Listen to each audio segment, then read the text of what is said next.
Hindi pa ata tapos ang paglalaro ng Phil-Am NBA player na si Jordan Clarkson sa Gilas, Pilipinas dahil ayon sa kanya gusto niya daw maging parte ng bagong Gilas Pilipinas ni Coach Tim.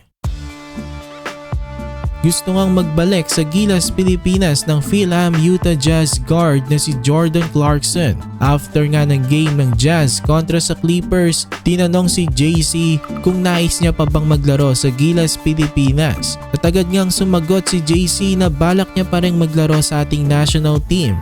Hindi pa rin naman nawawala ang kasabihan ni JC na mapili muli at makapaglaro sa Gilas. Lalo na ngayon na magandang nilalaro ng ating national team.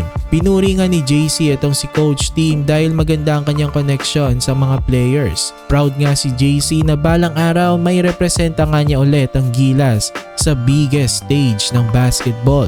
Malaking karangalan nga daw yun sa kanya bilang isang Phil-Am. Hindi naman natin may pagkakaila na naging parte na nga rin si JC ng Gilas Pilipinas. Masayang masaya nga ito nang irepresenta niya ang Gilas Pilipinas noong 2023 World Cup.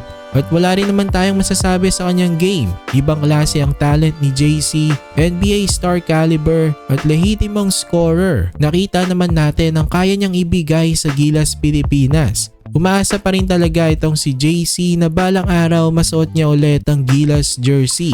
At tingin nga ng mga Gilas players kay JC ay isang smart basketball player. Isa daw siyang NBA player kaya mabilis siyang maka-adapt sa bagong system.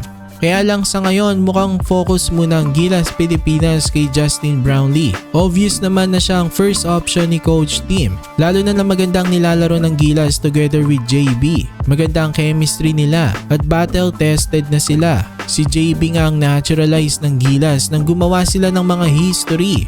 Matatandaan nga natin under kay JB nakaginto ang Gilas sa Asian Games at nakatalo ng mga bigating bansa na Latvia at New Zealand.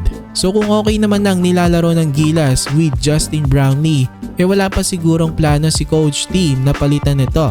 Hindi naman sa ayaw nila kay JC, mahirap din talagang tanggihan ng isang NBA player na kagaya niya. Pero mahalaga pa rin kasi ang chemistry sa isang team. Mas fit nga si JB sa Gilas at gamay na niya ang triangle ni Coach Tim. So kayo mga kabakets, gusto niyo ba ulit makitang magsuot ng Gilas jersey si Jordan Clarkson o okay na kayo kay Justin Brownlee sa Gilas? So i-comment niyo lang yan sa ibaba at dito lang magtatapos ang ating video. Maraming salamat sa inyong panonood. Please like, share, and subscribe.